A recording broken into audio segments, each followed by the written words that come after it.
The Cleveland Browns organization finds itself in the middle of a storm that has gone from bad to catastrophic.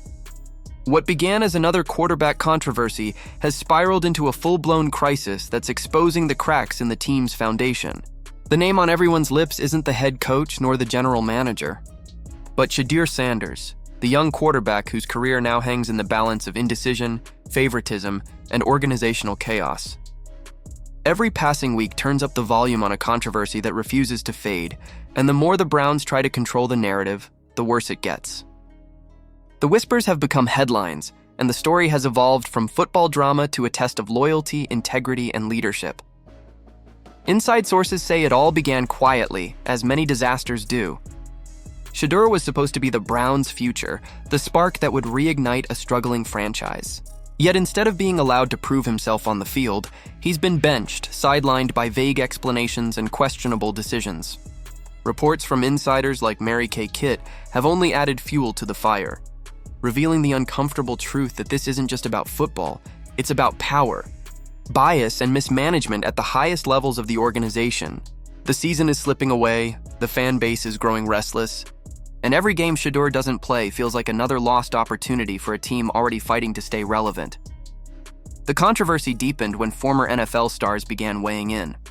Shady McCoy, known for his brutal honesty, accused head coach Kevin Stefanski of personal bias, suggesting the coach simply doesn't like Sanders. He's not alone in that belief. Tony Grossi and other Cleveland insiders have begun asking why Sanders hasn't seen the field, while Dillon Gabriel continues to start despite uninspiring performances. Even after the Browns stripped Stefanski of play-calling duties, a move that should have signaled major changes, the quarterback position remains untouched. Week after week, Gabriel has been mediocre, serviceable at best, and yet the coaching staff remains steadfastly loyal.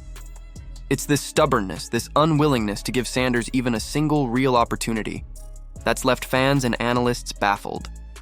But the story took a deeply personal turn when Shedeur himself opened up about an unexpected mid-season trip to see his father, Deion Sanders, at the University of Colorado.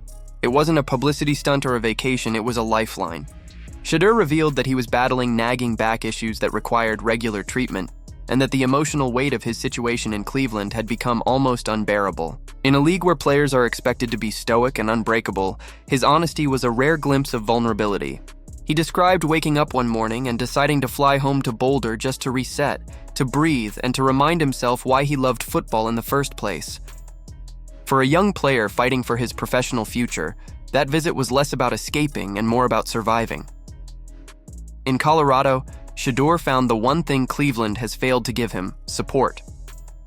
His father, a man who knows both the glory and brutality of professional football, became his anchor. Shedeur spoke about wanting to bring light back into his father's life, a testament to the selflessness and strength that defines him. Despite the weight he carries, he still thinks about others.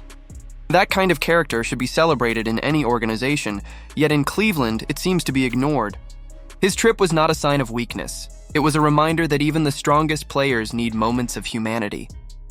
Away from the chaos, Shedeur also met with Ray Lewis, whose words of wisdom offered perspective and motivation. Their conversation, filled with humor and raw honesty, was exactly the kind of connection Shedeur needed. It showed a lighter side of him, hopeful, determined, still capable of finding joy amid the turmoil. Back in Cleveland, though, reality hit hard. The Browns' decision to keep Dillon Gabriel as the starting quarterback made no sense to anyone watching.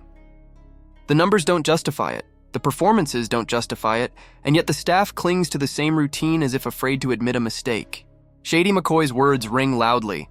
This doesn't look like football logic, it looks personal. His observation that Stefanski never speaks negatively about Sanders, but never speaks positively either, perfectly captures the passive-aggressive energy surrounding this entire ordeal. It's as if the organization wants to bury Sanders without saying it out loud. Even Tony Grossi's argument that there's no point in playing Sanders because the Browns might draft another quarterback next year exposes the warped thinking inside that building. That mindset isn't about developing talent. It's about self-preservation. The Browns' handling of Sanders has revealed a culture of fear. Mary Kay Kitt's reporting suggested the team doesn't want to start Sanders for fear it won't work out. In other words, they'd rather not try than risk being wrong. That mentality explains everything. Instead of giving their rookie a chance to grow, they've chosen paralysis, disguising it as patience. It's the same pattern that's haunted Cleveland for decades, overthinking, mismanaging, and self-sabotaging at every turn. The team's leadership seems more concerned with optics than progress, more interested in control than competition. In the process, they're destroying the confidence of a player who represents their best chance at a future. What's worse is that Sanders has done everything right. He stayed professional, avoided public drama, and continued to work in silence. He hasn't demanded a trade or lashed out at coaches. Even as the media swirls around him, he's focused on recovery and preparation. That restraint is admirable, but it's also heartbreaking. Because behind that calm exterior is a player watching his dreams stall for reasons that have nothing to do with his talent. Every week that passes without him stepping onto the field is another week of lost development, another missed opportunity to prove himself. And while the Browns hesitate, other franchises are paying attention. There are teams across the league, Washington, New England, even Denver, that would gladly take a quarterback with Shedeur's skill and maturity. The irony is painful. The Browns are sitting on exactly what they've been searching for, but they're too afraid to use it. Fans have every right to be frustrated. Cleveland's history with quarterbacks is already a cautionary tale. Missed draft picks, wasted potential, endless rebuilds. From passing on Patrick Mahomes to enduring the Baker Mayfield saga, this franchise has turned quarterback mismanagement into an art form. And now they're doing it again, with a player who could genuinely change their future. The excuses are running thin, the patience is wearing out, and the fans can see what the organization refuses to acknowledge. Shedeur Sanders isn't the problem. He's the solution they're too blind to see. At this point, one truth is impossible to deny. If the Browns don't want to play Sanders, they should trade him.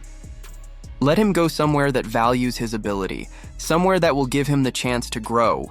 Keeping him benched helps no one. It's organizational malpractice. Whether it's fear of failure or internal politics, this indecision is rotting the team from within. Every player in that locker room can feel it.